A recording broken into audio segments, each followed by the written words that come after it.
เราถามพ่อทั้งคณะคุณญาติโยมผู้เป็นเจ้าภาพหลานเลยในการเตรียมเอามาแห่สามห่อด้วยแบบเด้อ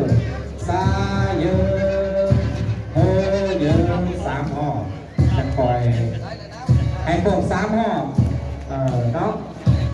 ขอสนั่นกับขอเจริญพรข้าวที่สอง